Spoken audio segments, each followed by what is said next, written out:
आप देख रहे हैं R24 लाइव। मैं मोहम्मद एहसान जख्मी।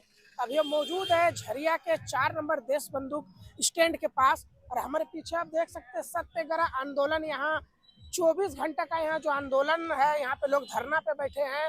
इनका मेन कारण बैठने का है झरिया में वायु प्रदूषण। आपको बताते चले कि पूरा देश झरिया के कोयला से रोशन है, लेकिन बहुत ही दुर्भाग्य की बात है और ये झरिया के लोग ही यहाँ अंधकार में है।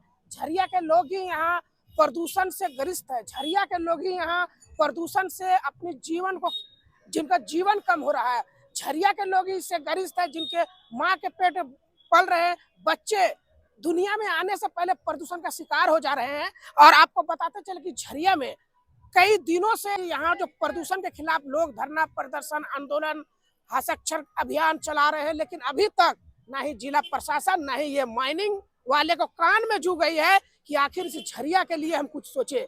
और उसी बीच में कुछ लोग यहाँ हैं, उनसे भी बात करना चाहेंगे। सर, क्या नाम हुआ आपका?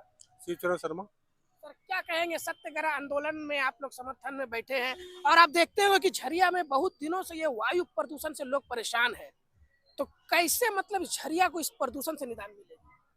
झरिया को प्रदूषण से निदान तभी मिल सकता है जब केंद्र सरकार और राज्य सरकार मिलकर अंडरग्राउंड माइनिंग अगर करना स्टार्ट कर दे पूर्व की तरह, तो उस प्रदूषण से निजात हम लोग को मिल सकती है।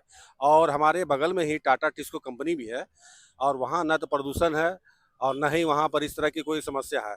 अगर सीख लेनी है तो टाटा टिस्को से भी ले सकते हैं, लेकिन यहाँ महा अति कर रखे हैं प्रशासन और यहाँ के कुछ लोकल लोग हैं जो दबंग लोग हैं, उनकी मिली भगत से जबरदस्ती का प्रदूषण को फैला रहे हैं। प्रदूषण फैलाने का कारण है कि ये लोग जो प्रदूषण के रूल नियम है, उस रूल नियम को ये लोग नहीं मान रहे हैं। जैसे आपने कहा कि यहाँ ओपन माइंस को बंद करके ये अंडरग्राउंड माइन जैसे सब पहले चलते हैं, तो ये एक दूसरा विषय हुआ। लेकिन अंडरग्राउंड माइंस की जगह अगर ओपन माइंस भी कहीं चल रहा, तो ये लोग अगर जो प्रोटोकॉल है, जो मापदंड नियमना अनुसार है, अगर उसके तहत चले तो ये झरिया भी प्रदूषण से मुक्त रहेगी सरकार। यही कहना चाह रहे हैं हम। लेकिन यहाँ के जो मैनेजमेंट है कभी भी इनको फॉलो नहीं करते हैं। फॉलो नहीं कर रहे वो कारण आज झरिया के लोग ग्रस्त है। क्या है, ये सोलो पॉइजन दे रहे हैं हम लोग। और केंद्र सरकार राज्य सरकार भी एक तो स्कीम निकाल रखी है कि अगर किसी का किडनी है या कैंसर है उसके लिए ये लोग फंड देते हैं। तो मैं कहना चाह रहा हूँ कि तो आप लोग मुझे दर्द ही क्यों देते हैं, विवाद में दवा देने का पैसा देते हैं। तो आप इस समस्या का समाधान कर दीजिए। न यहाँ इस तरह का प्रदूषण होगा, न यहाँ हम लोग को बीमारी होगी। अगर बीमारी मुक्त चाहते हैं तो इस प्रदूषण को इनको बंद करना होगा। अच्छा, आप लोग 24 घंटा का प्रदर्शन ये धरना में बैठे हैं, तो अभी लगभग 13 घंटा या 10 घंटा हो गया है। इस बीच में जनप्रतिनिधि कितने लोग हैं समर्थन देने? नहीं, हम हमारे जनप्रतिनिधि है, चाहे सांसद हो, विधायक हो या किसी प्रकार का भी जनप्रतिनिधि, कोई जनप्रतिनिधि हमारे यहाँ मंच पर नहीं आए हैं। और जो भी आए हैं हमारे भाई बंधु ही आए हैं। और जनप्रतिनिधि लोग से हम लोग चाहते भी नहीं, उम्मीद भी नहीं रखते हैं। क्यों उम्मीद नहीं रखते हैं? इसलिए उम्मीद नहीं रखते हैं कि आज हमारे मान लीजिए 42 साल से छोटी छोटी समस्या, जल और पानी और सड़क, ये तो दे नहीं सके हैं वो लोग। तो ये समस्या कहाँ से देंगे, क्योंकि उनमें ये भी इंक्लूड है। क्या कहेंगे, सिर्फ हम लोग सर वोट दे? तो यही हो ही रहा है आज की डेट में कि भाई वोट ही दे रहे हैं, समस्या से हमें निदान नहीं मिल रहा है। समस्या जैसा कि भरा है और हम लोग वोट दे रहे हैं। हाँ, वोट दे रहे हैं, दिल्ली और रांची भेजने काम कर रहे हैं। यही ना मतलब? हाँ, यही हो ही रहा है। राजेश कुमार सिंह। सर, यहाँ धरना प्रदर्शन में बैठे, क्या कुछ कहना चाहेंगे? हम यही कहना चाहेंगे कि जिस तरह से हमारे झरिया शहर में व्याप्त वायु प्रदूषण फैल रहा है और उसके प्रति सभी नागरिकों को गंभीर होना पड़ेगा। और यहाँ BCCL को भी अपने नियमानुसार जो भी प्रोटोकॉल है उसके अनुसार से चलना पड़ेगा। नहीं तो यहाँ तो अंधेर गर्दी मची हुई है, जहाँ तहाँ से आपको OB डंप करा दिया जाता है। सभी घरों में मतलब कि धूल भर जाते हैं, यहाँ तक कि सांस लेना मतलब ये नामुमकिन हो जाता है।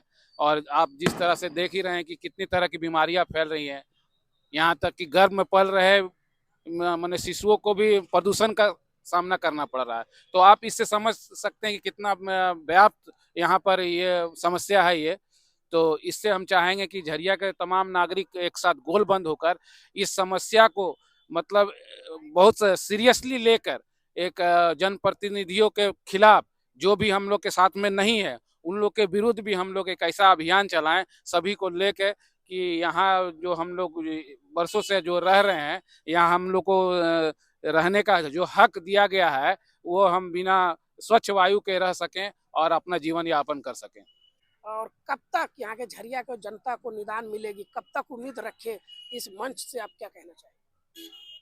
देखिए, आज झरिया में व्याप्त जानलेवा वायु प्रदूषण के खिलाफ सत्याग्रह आंदोलन के तहत आज 24 घंटे का धरना शुरुआत हुआ है। आज 1 बजे शुरुआत हुआ है।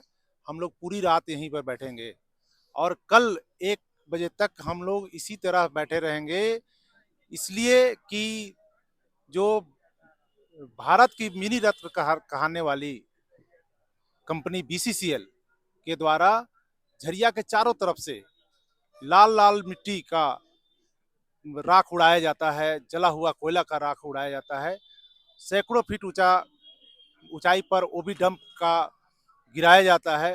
वो उड़कर यहाँ झरिया के में बादलों की तरह उड़ते हुए झरिया पर बैठता है, जिसके कारण से यहाँ के लोग त्रस्त हैं, बड़ी बड़ी बीमारियों से ग्रसित हो रहे हैं। यहाँ पर कैंसर की संख्या बढ़ गई है और बच्चे दिव्यांग पैदा हो रहे हैं। क्या कारण आखिर ऐसा है कि झरिया में सेरेब्रल पाल्सी के बच्चे ज्यादा? आप एक आंकड़ा देखेंगे तो झरिया में सबसे ज्यादा बच्चे हैं सेरेब्रल पाल्सी के। बीसीसीएल मैनेजमेंट को क्या जवाब देना चाहेंगे आज इस मंच के? देखिए, बीसीसीएल कंपनी अगर अपने मानक के विरुद्ध कोयला खनन से बाज नहीं आती है तो हम लोग का ये आंदोलन जारी रहेगा।